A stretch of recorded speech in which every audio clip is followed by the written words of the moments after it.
Hey guys, Arm&Gun here today with another gun pill, your daily dose of gun education. And today we're not talking about how crazy cool the bloopers are on this channel. If you know, you know. If you don't, these are not the bloopers you were looking for. Guys, the actual topic today is once again SBRs. This time, how they freaking shit the bed. All the reasons, 5 reasons actually, a good solid 5 actual reasons why SBRs actually suck. The 5 top things I hate about SBRs and why you should probably consider maybe not even owning one. No! God, please, no! No! Except let's be real, SBRs are freaking awesome. But they do have some pretty major drawbacks, and we got to talk about them. So last video, in case you missed it, was the 5 I praised. I basically was the perfections of platitude on the system. And we ignored all the faults, went through all the good things, to get you all excited, get you all hot and bothered. And now we are, well, we're reining it in. We're giving you that dose of reality. This is still out from when I retracted the bolt. Anyways, guys, yeah, today we're reining it in. I'm going to give you guys some good reasons on just things to be aware of. There are ways to mitigate some of these things, and ultimately, I don't think they outweigh the positives. Not even close, but we should be aware of them. I have always preached me a good SBR, and that's just the way I feel. Not PCCs. Again, as I said last time, my definition for the sake of this video series is taking the R, literally SBR, as in rifle, as in rifle caliber. So no PCCs or SMGs. If you please, sorry, today. Let's get into it. Basically, we're going to have 5 awesome reasons that are going to make you sad and just make you more mature in your understanding of SBRs. And then we're going to also mix in a few sweet companies like I did last time. And then, of course, we'll end with another gun pill. So that'll be that. Let's jump on in. Guys, the first feature partner for this video is Gallowtech. They're the guys that make this really sweet gun wall system. Lots of guys are always asking me about it. And all the brackets, they're just great. They don't rub against the guns, but they hold them securely and let them be displayed in all their glory. Reason number 1 why SBRs suck, the big one. This is the most complicated and probably long and drawn out reason I'm going to give you because it's a few reasons wrapped up into one, and that is the laws that surround SBR. So first of all, you've got this $200 tax stamp just to have a stock, one of these things, instead of one of these things, which SB Tactical, thank you for doing this, but these suck. Sorry, this is a piece of garbage. And you pay like an extra $100 to have this rather than having this as a consumer. So you know what? The $200 be damned. You're already paying half of it for that. And then if you do later on decide to, is it Form 3, Form 4, whatever it is, to SBR your pistol or your rifle or whatever, you got to pay another $200 and then go out and buy a stock. So you know what? No. The extra $100 to get something what you want, that's fine. The other crappy thing though, that is actually crappy, is the wait times. The wait times can be a long time to get that paperwork back and to actually have this thing done. So that kind of sucks. But you know what? I'm a patient guy, so you can get past the extra $100 or whatever, and you can wait it out. Okay, now what else sucks about the laws? Well, the government has officially registered this firearm. They know where it is, at least the lower, which is the actual receiver, on the AR or whatever. So you have that. The government knows you have this gun. But at least they only know you have that one. So you can still have all the other things. You can have all the uppers you want. You just have this one registered lower. One registered lower is all it takes to have all the fun with all the little short uppers with a proper stock. So there's also that. Now the last aspect, and the thing that would probably bother me the most about SBRs, if I lived in the States where this was an issue, is the different states have different laws on SBR. Sometimes I think you can't concealed carry them, or you can't have them like in a vehicle. I don't know. Like, I just know different states have different things on them, and crossing the states with an SBR can be an issue. So that's crappy. That's why lots of times pistols or rifles are just easier because they can move across and they're not affected by things generally from state to state. Less complications. So you're near state lines and you're constantly crossing over. Maybe that's a consideration for you. Or maybe you live in the middle of Texas and it just doesn't matter at all. So that's the last thing. That's probably the thing that would bother me the most if I lived in an area where it was a consideration. So that's up for you. Again, this was the most long, drawn out, complicated reason for the reason SBR suck. We got that in our past now. So let's go to number 2. And that is that they're freaking loud. Less barrel with a rifle caliber usually means the projectiles leaving the barrel. There's still a lot of unburnt powder in there. That just hits the air and just goes boom, diggity. And yeah, more noise, more concussion generally, less pleasant. Sometimes that can be translated into a fun, nice, really poppy noise at the range, like that guy there. That little 7.5-inch VZ58 is like the most fun gun I have. I love taking that out to the range. Same thing with this 9.5-inch XCRM. That thing is just a ton of fun. But it's not always the most fun for people around you. So yeah, if you want to make friends at the range, well, screw them. Bring one of those. You know, seriousness. They are loud. That can suck. Especially in tight and close places like in a house. Like that sucks. But there we go. 2 bad things done. 3 more to go. We're getting through this. I'm still pretty hopeful we're going to love SBRs by the time we're done this. But let's keep wading through the waters here. Number 3, the flash. Again, along with the noise, all that extra unburnt powder hitting the atmosphere, lighting up when it does. I don't know the exact technical details behind it. Comment below if you know the actual technical details, but that'd be good to get out there into the community. Knowledge is power, and it is power that is best shared and decentralized. Small government. But yeah, we got a lot of flash here, and that, again, in the day, at the range, that's just contributing to the fun. But if you're in low light or at night, that can be blinding. It can totally mess with your low light perception and all that kind of good stuff. So something to keep in mind. But it can be tamed with a suppressor.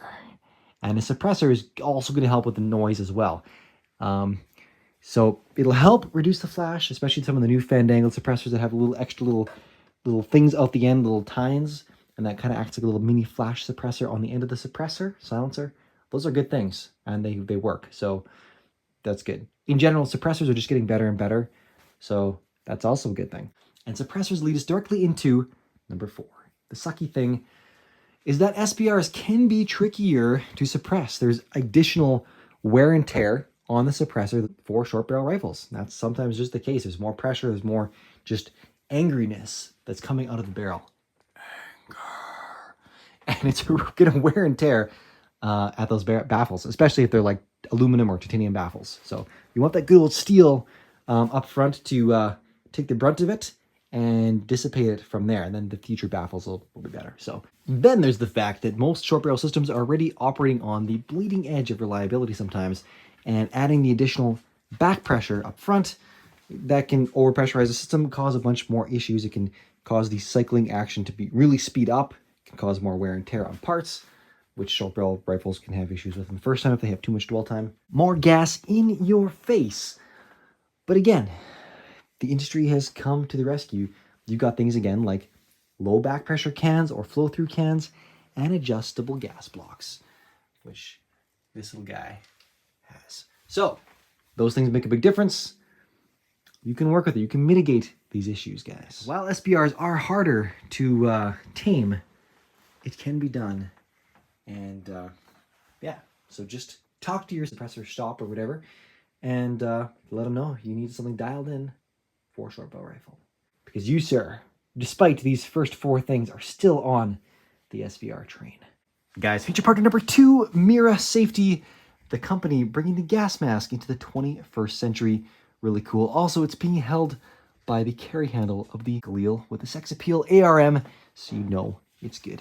Affiliate link below. You guys know your SHTF box should be complete with the full-on respirator. Now, the last one, the last reason that sucks about SBRs, loss of efficiency of your cartridge. So I like to think about this. Imagine a can of pop or good old beer that you're gonna kick back and relax with, 336 whatever milliliters of enjoyment, but you only ever drink 250 of them. Doesn't matter how many 336 millimeter cans you buy, you only ever drink 250 milliliters.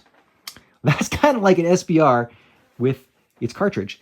It's using the whole cartridge. You have to buy and put the whole cartridge through the system, but it only ever uses 2/3, 3/4 of the actual potential output of it. And you know what? That's okay. Because energy is never destroyed. It's just used in a different manner. And that manner can just be extra flash, extra noise, extra fun. Sometimes you just have to write it off to that. And the fact that it is the tax you pay every time you pull the trigger on a short barrel system. And again, I think personally I'm okay with that because it means it's extra barrel length. I'm not lugging around. It's extra barrel length that has instead been converted into a suppressor that otherwise would have just been barrel length. And now I'm just having a more enjoyable shooting experience all at the same time while having a rifle system that's more or less the same size as a otherwise full-size system. So yes, it sucks. You're taking the full squeeze, but you aren't getting the full juice. And yeah, I understand. There's a little part in all of me, a little part in me too, that just doesn't, you don't like leaving money on the table. But honestly, you just look at it from the other pros that's coming out of the system. And again, as I talked about in the previous video, this guy right here, this is a 308 with a 9.5-inch freaking barrel. Robinson Armament, they kick ass. This is actually a beautifully just nice system to shoot as well. I've got a shooting video on this, so like check it out. It is a really nice, just smooth shooting. Very surprisingly nice experience. But you are still getting 2,200 feet per second out of the muzzle with a 147 grain pill. And that is delivering 1,650 foot-pounds of energy, which is more than a 16-inch AR-15 with 5.56. So this is still plenty powerful, super short and compact and condensed and amazing. And you know what? Just do it. You can have your cake and you can eat it too. You might have to gain a pound, once a month. So do it in moderation. Only do it when you need to. I also have this theory about whatever environment you find yourself in, you want to have a rifle for.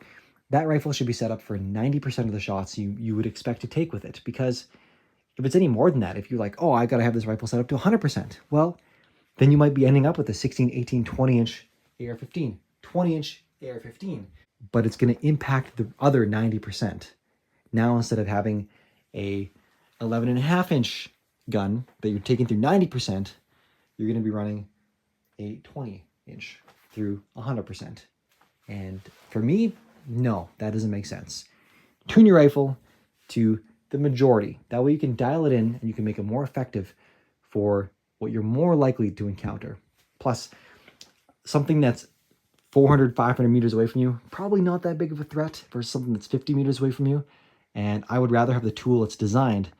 It's going to give me the best chance of operating within that 50 meters than something that's going to, well, also have to save my butt within the 50 meters, but maybe will also help me a little more in the 600. Yeah, no, I'm going with that 100%, and I think you should too.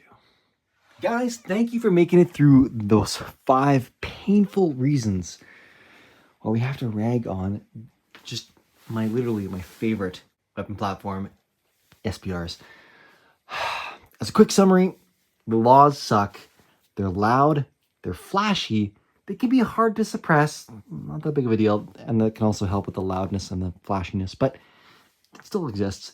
And then finally, the loss of efficiency. Just that feeling that you're not getting everything out of what you're putting into it. Yes, those all suck. But you know what? They only suck in certain circumstances. Like the loud and the flashiness that can be solved by a suppressor.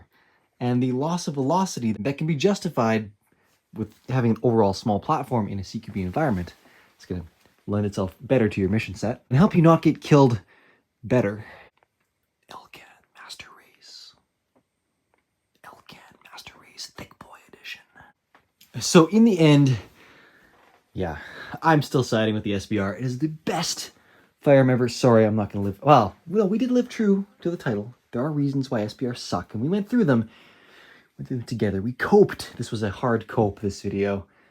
But we made it. We made it, and I think we can still stand with our SBRs. Guys, stay tuned for the GunPill. Thank you a lot. I'll see you in the next one. Arm&Gun out. Also, don't forget to check out the cool codes and affiliates below. Some save you money, some support the channel, but all are a good time. Like the HKG-28. Boom diggity. Guys, feature partner number 3 is Rhino Metals, specifically their Ironworks series. This is the creme de la creme for Rhino Metals. Better known company, all made in the USA. And while some people store tools in tool chests, I store tools, such as these. Check out the video here for the full video that goes through everything, because this is an awesome pseudo armory that every gun owner can have. All right, guys, GunPill No.4. These things are really racking up. Puns. If you stay here long enough, you will eventually get cancer from the awful puns. That's okay. We're all going to die of something.